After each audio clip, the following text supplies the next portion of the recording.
बिस्मिल्लाहिर्रहमानिर्रहीम। अ, आज की क्लास में हम देखेंगे द बिग फाइव मॉडल।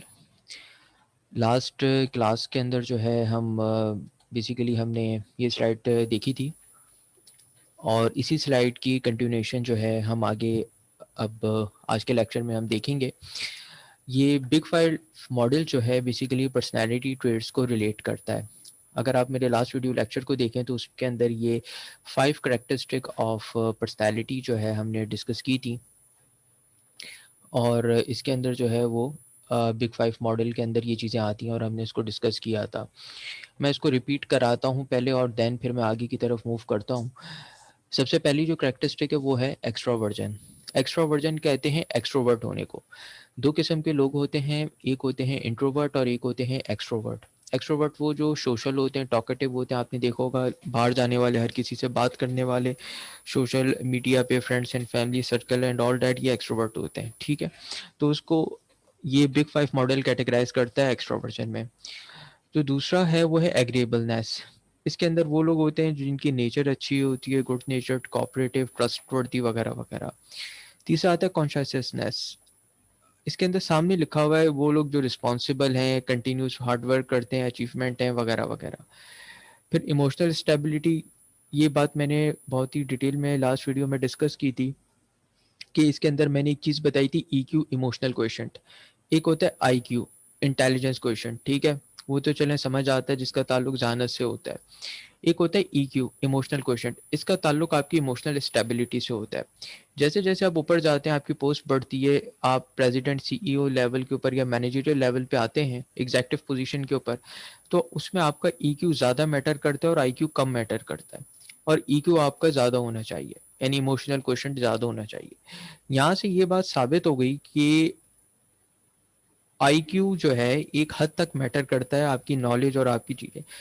अब सवाल यहाँ पे ये होना चाहिए कि सर ईक्यू क्यों जो है वो ज़्यादा होना चाहिए। ईक्यू इसलिए ज़्यादा होना चाहिए कि उसने करनी है डिसीजन मेकिंग, और जज्बात में रह के डिसीजन मेकिंग कभी नहीं हो सकती, एक बात जहन में रखना। कोई भी फैसला करने करते वक्त आपको रैशनल होना पड़ता है, आपको उसके प्रोज एंड कॉन्स देखने पड़ते हैं, और इमोशनल होके कोई फैसला नहीं किया जाता। या वो सुना है ना कि जल्दी का काम शैतान को होता है, तो वही वाली बात है। तो इस चीज़ को साइंस भी प्रूफ करती है, वो भी जो है सोशल साइंस की कैटेगरी में आता है और साइंस है एक, इसके ऊपर रिसर्च है। रिसर्च करके उसको एक बुक के अंदर कंक्लूड किया गया है। आप देखें इस बुक के अंदर काफ़ी जो है वो चीज़ें हैं जो ऑथर्स ने कही हैं। अगर आप बुक आपने ली हो लाइब्रेरी से तो उसमें आप देख लेंगे, इसमें बुक में काफ़ी सारी चीज़ें ऑथर्स ने कही हैं और उसके अंदर एक पूरा रिसर्च वर्क है। ठीक है, जैसे आप लोग बाकी कोर्सेज करते हैं वैसे ही इस कोर्स की भी उतनी अहमियत है जैसे बाकी कोर्स की है। हाउ एवर एक इंजीनियरिंग साइंस का स्टूडेंट जो है वो उस डोमेन से और ऑल दैट प्रोजेक्ट से बाहर निकल के झांकते ही नहीं है कि दुनिया है क्या और उसके राइट और लेफ्ट में क्या चल रहा है। लेकिन लाइफ इस तरह की नहीं है, जब आप आगे की तरफ जाते हो तो आपको पता लग जाता है कि आपके राइट पे भी क्या चल रहा है और लेफ्ट पे भी क्या चल रहा है, और उस वक्त उन चीज़ों को सीखने का वक्त निकल चुका होता है हाथ से। फिर आपको कॉस्ट बेयर करनी पड़ती है उसकी। तो बेहतर ये है कि अगर आप चीज़ों को साथ साथ लेके चलो, ठीक है। अब जो आप टेक्निकल सीख रहे हो उसको इम्प्लीमेंट आप किसी ऑर्गेनाइजेशन में ही करोगे ना, तो ऑर्गेनाइजेशन में आपको जो जो चीज़ें इस कोर्स में पढ़ाई जा रही हैं सबसे वास्ता पड़ेगा। आखिर में बात करते हैं ओपननेस टू एक्सपीरियंस, यानी कि एक ऐसा बंदा जो कि चीज़ों को वेलकम करे, इनोवेटिव हो, क्रिएटिव हो, नए एक्सपीरियंस को करने के लिए एंथुसियास्टिक हो। तो ओपननेस टू एक्सपीरियंस होता है। कुछ लोग होते हैं जो अपने कंफर्ट जोन से बाहर नहीं निकलना चाहते, ठीक है। कुछ लोग होते हैं जो रिस्क टेकर होते हैं, तो वो रिस्क टेकर सारे ओपननेस टू एक्सपीरियंस के अंदर आएंगे। आगे की तरफ चलते हैं, major personality attributes influencing organisational behaviour. कौन कौन से एट्रीब्यूट्स होते हैं, देखिए, लोकस ऑफ कंट्रोल, इसकी डेफिनेशन सामने लिखी थे, degree to which people believe that they are masters of their fate, यानी कि लोगों का सेल्फ बिलीव जिसे कहते हैं वो लोकस ऑफ कंट्रोल है। अब ये दो हिस्सों में डिवाइड हो रहा है, एक इंटरनल और एक एक्सटर्नल। इंटरनल में देखें क्या कहते हैं author, individuals who believe that they control what happens to them. इंसान बिलीव करता है कि यार जो मेरे साथ हुआ मैं उसको कंट्रोल कर सकता हूँ। कुछ ऐसे सर्कमस्टांसेस हैं, होते हैं, लेकिन कुछ ऐसे सर्कमस्टांसेस होते हैं जो आपके कंट्रोल में नहीं होते, जैसे आपकी किस्मत है, लक है, चांस है, आपका ये फेट है, या आपके एक्सटर्नल एनवायरनमेंट है। जैसे फॉर एग्जांपल ये कोविड चल रहा है, आप खुद बताओ, ये एक्सटर्नल सर्कमस्टांसेस है, you can not control it, ठीक है। You can not control it.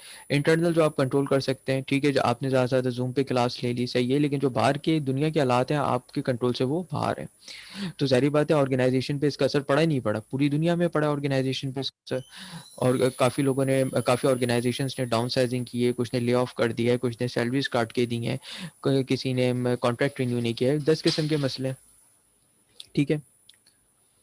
अच्छा, आगे की तरफ चलते हैं। Major personality attributes influencing organisational behaviour. कौन कौन से एट्रीब्यूट्स होते हैं पर्सनालिटी के जो कि इन्फ्लुएंस कर रहे होते हैं ऑर्गेनाइजेशनल बिहेवियर को?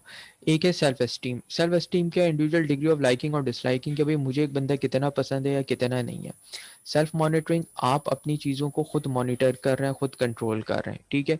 Risk taking affects the time taken by manager to make decision. अभी मैंने बात की रिस्क टेकिंग, ये आता है एंटरप्रेन्योरशिप में। कुछ लोग एंटरप्रेन्योरशिप पढ़ते हैं, कुछ लोग एंटरप्रेन्योरशिप पढ़ते हैं, प्रोनाउंसिएशन का फ़र्क है, ठीक है। जो डिक्शनरी है उसमें बाज़ औक़ात उसको एंटरप्रेन्योरशिप भी लिखा जाता है या पढ़ा जाता है, सॉरी। रिस्क टेकिंग का मतलब ये है कि आपने रिस्क लेना। एक है रिस्क RISK इंग्लिश वाला, और एक है रिस्क उर्दू वाला रे जे काफ। ये दोनों आपस में डायरेक्टली प्रोपोर्शनल है, यानी कि जितना ज़्यादा रिस्क लोगे उतना ज़्यादा रिस्क बढ़ेगा, और इस्लाम में भी यही है, ठीक है, कि अपना बिजनेस में बरकत है एज़ कम्पेयर टू जॉब, यानी तिजारत में बरकत है, ठीक है। तो रिस्क टेकिंग क्या है कि रिस्क टेकिंग जो है एंटरप्रेन्योरशिप का एक समझ लो कॉन्सेप्ट है कि एंटरप्रेन्योरशिप क्या है कि आप इनोवेटिव हो, क्रिएटिव हो, ठीक है, नए आइडियाज़ को लेके आ रहे हो, ठीक है। तो affects the time taken by the manager to make decision, ठीक है। जब वो डिसीजन मेकिंग कर रहा होता है तो उसमें रिस्क टेकिंग का एलिमेंट शामिल होता है। आगे देखते हैं कि types of personality, type A, type B. अब इनको देखते हैं कि आगे ये दो टाइप पर्सनालिटी की क्या है। ये स्क्रीन पे सामने स्लाइड के ऊपर आपके पास दो किस्म के लोग हैं जो ऑर्गेनाइजेशंस में और आम जिंदगी में आपको मिलेंगे। एक है टाइप ए और एक है टाइप बी। आइए देखते हैं कि टाइप ए के लोग कैसे होते हैं। ये देखें, are always moving, walking, eating rapidly, impatient with slow pace of event. बड़े बेचैन लोग होते हैं, हर वक्त भागते इधर उधर लगे रहते हैं कहीं ना कहीं, ठीक है।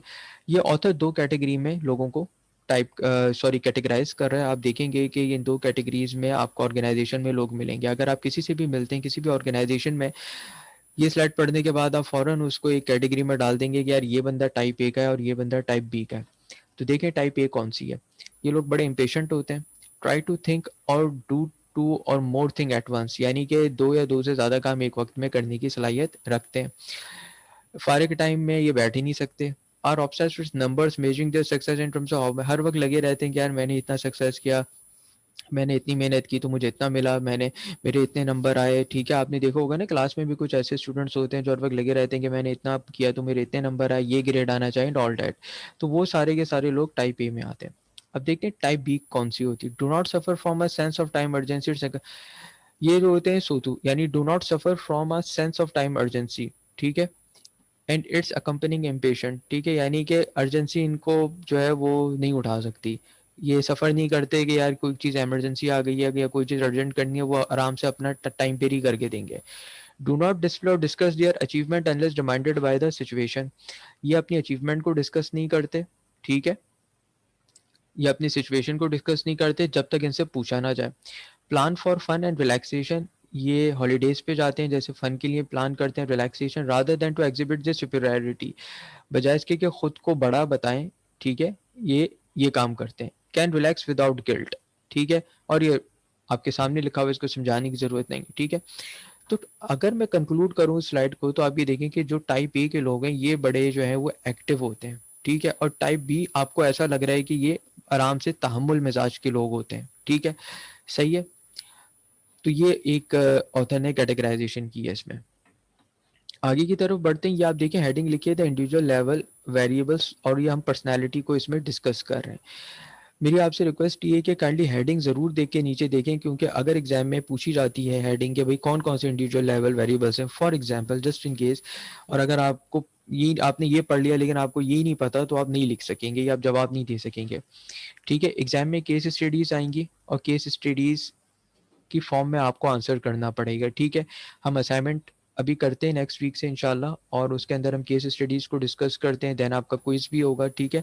और ये सब इतना हमने पढ़ लिया कि अब हम ये केस सॉल्व कर सकें, ठीक है। तो ये मैं आपसे फिर रिक्वेस्ट करूंगा कि ये देख लें कि ऊपर हेडिंग कौन सी चल रही है, और इन्हीं को देख के फिर आप बताएंगे कि क्या हो। होता है। अब देखें यहाँ पे पर्सनैलिटी एंड नेचुरल कल्चर है, ठीक है, सब आपके सामने लिखा हुआ है, it's self explanatory. Personality, job fit theory, एक थ्योरी होती है जॉब फिट। अच्छा, यहाँ पे मैं एक आपको एक एग्जांपल देना चाहूँगा, एक केस ही डिस्कस कर लेते हैं चले। कि अक्सर आपने देखा होगा कि ऑर्गेनाइजेशन एक स्लोगन लगाती हैं, वो ये कहते हैं कि हमें जो है वो बेस्ट फिट नहीं चाहिए, हमें राइट फिट चाहिए, ठीक है। एक होता है बेस्ट और एक होता है राइट। बेस्ट वो होता है कि 100 में से 100 नंबर वाला टॉपर जिसे कहते हैं, बट हो सकता है वो राइट फिट ना हो, जिसको इंग्लिश में कहते हैं best might not be the right fit.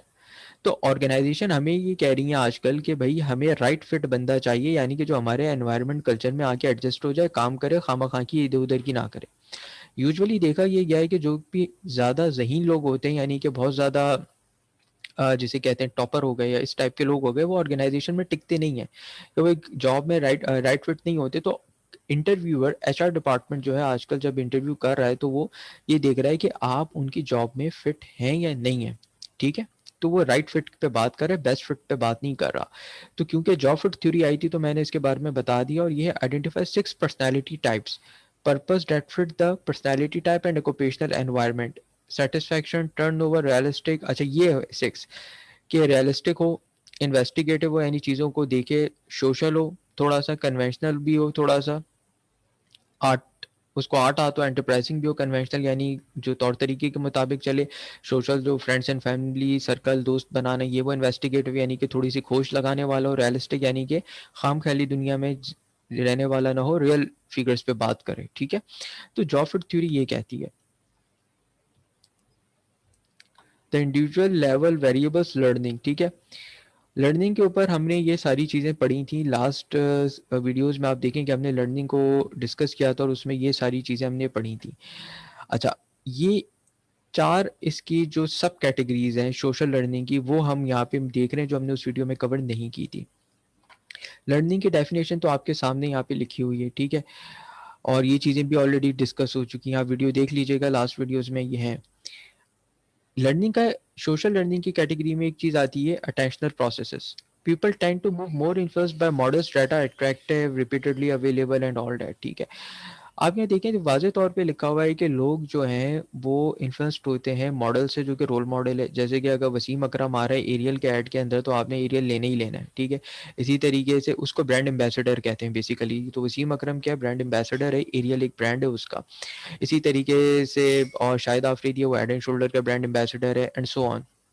तो लोग जो है वो अगर ये कहलाती है अपीलिंग प्रोसेस, मार्केटिंग की दुनिया में ये कहलाते हैं अपीलिंग प्रोसेस। तो एक ये चीज़ है कि उनको जो है वो कायल किया जा रहा है लोगों को, या फैंस हैं ऑब्वियसली, शायद आफरीदी, वसीम अकरम वगैरह के फैंस हैं, कि भाई अगर वो ये यूज़ करते हैं तो अब उनके जितने फैंस हैं वो सारे उनको ये यूज़ करना चाहिए या वो करेंगे।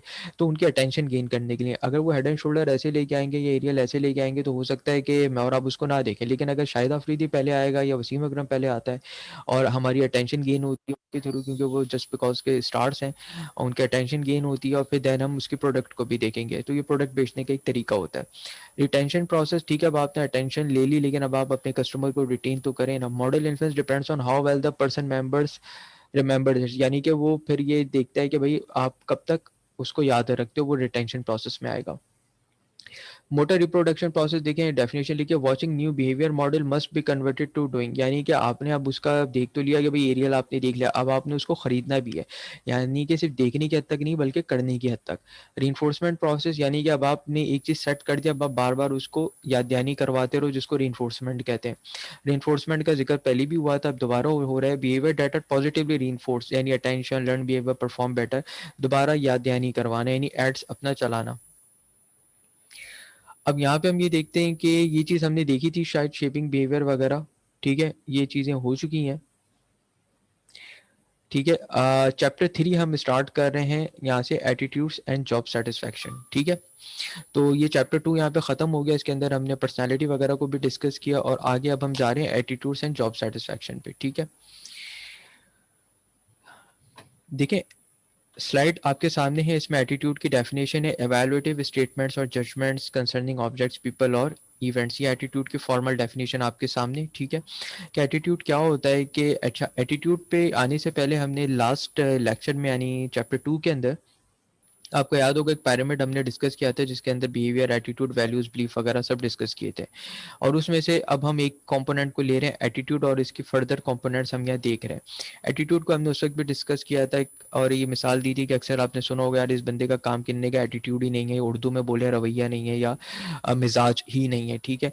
तो अब ये एवेल्युएटिव स्टेटमेंट्स हैं और जजमेंट्स है कंसर्निंग ऑब्जेक्ट्स, पीपल और इवेंट्स के। मिसाल के तौर पे जो भी ऑब्जेक्ट मैं अपने सामने देखता हूँ, या जैसे कोविड आ गया, अब कोविड के अंदर लोगों के एटीट्यूड काम करने के चेंज हो गए, ठीक है, उसने एक रीडिफाइन हुई है लाइफ नई नई तरीके से, फॉर एग्जांपल, ठीक है। तो एटीट्यूड क्या, अगर मैं कुछ बोल रहा हूँ, ठीक है, तो भाई मेरा एटीट्यूड ये है कि हर स्टूडेंट को पिन पॉइंट करना, हर स्टूडेंट से माइक खुलवा के बात करना, ठीक है। तो इट कम्स अंडर एटीट्यूड, क्यों, ताकि स्टूडेंट क्लास में सोए ना, ठीक है। तो ये मेरा बिलीफ है, तो मेरा ये जो बिलीफ है मेरे एटीट्यूड को रिफ्लेक्ट करता है कि मैं हर स्टूडेंट से माइक खुलवा के बात करना चाहता हूँ, क्यों, ताकि स्टूडेंट क्लास में सोए ना, मुझे पता हो कि यार ये मेरी क्लास अटेंड कर रहा है या नहीं। अब एटीट्यूड के बेटे तीन कंपोनेंट्स होते हैं जो आपके सामने, सबसे पहला होता है कॉग्निटिव। कॉग्निटिव क्या है, तो ओपिनियन और belief segment of an attitude. जैसे मैंने आपको बताया कि अभी मेरा बिलीफ क्या है कि स्टूडेंट जो है क्लास में सो जाते हैं, तो ये मेरा कॉग्निटिव कंपोनेंट है। दूसरा अफेक्टिव, द इमोशनल और फीलिंग सेगमेंट। अभी यहाँ पे अफेक्टिव कंपोनेंट है जिसका ताल्लुक आपके जज्बात के, इमोशंस से हो, ठीक है। बिहेवियर कंटेंट कौन सा है, जो कि कोई चीज बिहेव, अब मैं कर रहा हूँ, मिसाल के तौर पे मैं आपसे माइक खुलवा रहा हूँ या मैं आपसे बात कर रहा हूँ, ये मैं बिहेव कर रहा हूँ ना, ठीक है। तो ये मेरा बिहेवियरल कंपोनेंट है। An attention to behave in a certain way, कि भाई मैं इस वे में बिहेव करता हूँ कि मैं माइक खुलवाता हूँ स्टूडेंट से और मैं बात करना चाहता हूँ, ताकि अगर उसकी कोई क्वेरी हो तो 101 हम लाइव डिस्कस कर सकें। तो that is the behavioural component.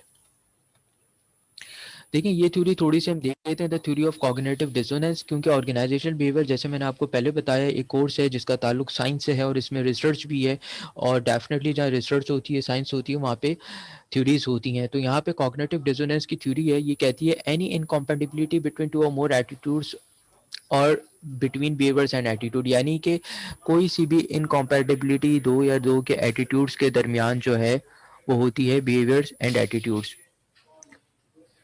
Dzire to reduce dissonance, importance of elements creating dissonance, ठीक है। रिवॉर्ड्स, अब डिसोनेंस यानी कि बेचैनी आप कह लो या एक इनकॉम्पैटिबिलिटी कह लो, ठीक है, जो कि दो या दो से ज्यादा एटीट्यूड को वो करती है। Importance of elements creating dissonance regarding the individual, यानी कि ये इंपॉर्टेंस है जो कि एलिमेंट्स की जो कि डिसोनेंस क्रिएट कर रहे हैं, ठीक है। तो यहाँ आप देखें कि कॉग्निटिव डिसोनेंस थ्योरी क्या कहती है कि दो या दो से ज्यादा एटीट्यूड के ऊपर जो है वो बिहेवियर एंड एटीट्यूड्स है, ठीक है जी। अब हम आगे चलते हैं, measuring the A B relationship. अब इसके अंदर ये है कि for example recent research indicates that attitude A significantly predicts attitude B when moderating variables are taken into account, ठीक है, कि अगर एटीट्यूड ए है तो वो एटीट्यूड बी को प्रेडिक्ट कर रहा है जब वेरिएबल्स जो है वो क्या नाम है टेकन इनटू अकाउंट लिए जाते हैं। इसमें इंपॉर्टेंस ऑफ एटीट्यूड है, स्पेसिफिसिटी ऑफ द एटीट्यूड है, एक्सेसिबिलिटी ऑफ द एटीट्यूड है, ठीक है। तो ये चीज आप देखें, ठीक है जी। अच्छा, इंपॉर्टेंस ऑफ द एटीट्यूड है, स्पेसिफिसिटी ऑफ द एटीट्यूड है, ये चीज़ें रहने दें, इसमें बहुत ज़्यादा ये आपके लिए मुश्किल हो जाएगा, तो इसको जो है वो यहाँ तक रखें कि recent research indicates that attitude है सिग्निफिकेंटली प्रिडिक्ट्स बिहेवियर, के आपका जो एटीट्यूड है ऑब्वियसली वो बिहेवियर को प्रिडिक्ट करता है। जैसे मैंने आपको बताया कि भाई अगर मेरा एटीट्यूड ये है कि मैं हर बच्चे से जो है वो क्या नाम है माइक खुलवा के बात करता हूँ, कि बच्चा जो है वो सो रहा है फॉर एग्जांपल, तो मेरा एटीट्यूड ये है कि मैं सबसे 101 कॉरेस्पॉन्डेंस करूँगा। इसके लिए मुझे मेरा बिहेवियर क्या होगा कि मैं माइक खुलवाऊंगा, जूम पे क्लासेस ऑनलाइन सेशन कंडक्ट करूंगा वगैरह वगैरह, ठीक है। एक स्लाइड हम और ले लेते हैं, सेल्फ परसेप्शन थ्योरी की हम स्लाइड ले लेते हैं। वो ये है, attitudes are used after the fact to make sense out of an action that has already occurred.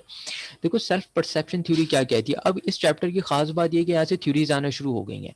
आप लोग शायद समझ रहे होंगे कि ये कोर्स जनरल है, नहीं बेटा, कोर्स जनरल नहीं है, ये कोर्स बड़ा पार्टिकुलर है, ठीक है। इसके अंदर जो है एटीट्यूड्स आर यू जो है वो क्या नाम है पार्टिकुलर ये है कि इसमें थ्योरीज अब आना शुरू हो गई हैं। ये थ्योरीज जो है ऑब्वियसली एग्जाम्स के अंदर भी आ सकती हैं, केस स्टडी के अंदर आपको अप्लाई करनी होंगी। अब केस स्टडी में आपको कैसे अप्लाई करनी होगी कि एक केस आएगा जो हम अभी असाइनमेंट के थ्रू इसकी प्रैक्टिस करेंगे, और केस जब आएगा तो उसके अंदर ऐसी ही कुछ बातें होंगी, उस कंपनी के ऑर्गेनाइजेशन में क्या हुआ, क्या कोई मसला आपके सामने बताया जाएगा, ठीक है। अब आपने सोचना होगा कि यार कौन सी थ्योरी उसमें फिट हो रही है, और उस केस के आंसर्स आपने उस थ्योरी की रोशनी में देने होंगे। जैसे आपने फॉर एग्जांपल दो लोगों का, एक ऑर्गेनाइजेशन के अंदर दो लोगों को डिस्कस किया गया कि मिस्टर ए है, ये मिस्टर बी है, ठीक है। अब इनके एटीट्यूड का डिस्कस किया है, तो आपने ये देखना होगा कि वहाँ पे सेल्फ परसेप्शन थ्योरी या कोई दूसरी थ्योरी कैसे और कहाँ पे अप्लाई हो रही है, और उसका रेफरेंस कोट करके आपने केस स्टडी को आंसर करना पड़ेगा।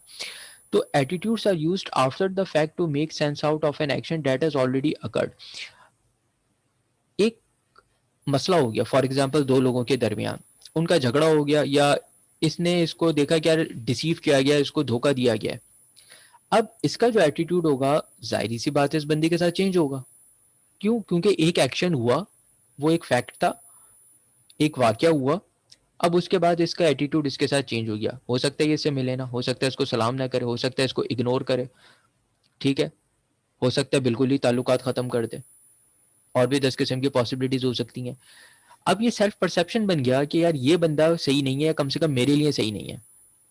ये कैसे बना? ये ऐसे बना कि to make sense out of an action, एक एक्शन हुआ जो कि पहले से हो चुका था, उसकी बेस पे ये क्या बन गया, इसका एटीट्यूड यहाँ यूं सेट हो गया। तो सेल्फ परसेप्शन थ्योरी ये कहती है कि attitudes are used after the fact to make sense out of an action that is already occur. एक एक्शन जो कि पहले से अकर हो चुका हो, ठीक है, उसका फैक्ट जो है उससे एटीट्यूड बनते हैं, ठीक है। तो अगेन आज की क्लास हम यहीं तक रखते हैं, ठीक है, क्योंकि इसमें थ्योरीज आना शुरू हो गई हैं। और मेरी आपसे फिर रिक्वेस्ट ये है कि साथ साथ आप वीडियो लेक्चर्स और जूम की जो क्लासेस हो रही हैं वो आप लेते जाएं, ताकि अगर आपकी कोई चीज़ समझ में नहीं आई या क्वेरी है तो वो हाथ क्या होती रहे। इस कोर्स को जितना आसान आप समझ रहे हैं, ये इतना आसान भी नहीं है। तो अगर आप, मैं फिर बता रहा हूँ, चैप्टर 3 हमने स्टार्ट कर दिया, चैप्टर 3 के ऊपर आ गए हैं, 1 मंथ हमारा ऑलमोस्ट गुजर चुका है। और इसमें आप देख लें कि ये जो थ्योरीज अगर आपकी समझ में नहीं आएंगी तो you can not answer case study questions, ठीक है। और जूम पे इसके बाद वीडियो लेक्चर के बाद मैं लाइव क्वेश्चन आंसर सेशन इसलिए रखता हूँ ताकि आपके जो भी क्वेरीज हैं वो हाथ के हाथ सॉल्व होती रहें, ठीक है जी। Thank you very much. अल्लाह हाफिज़।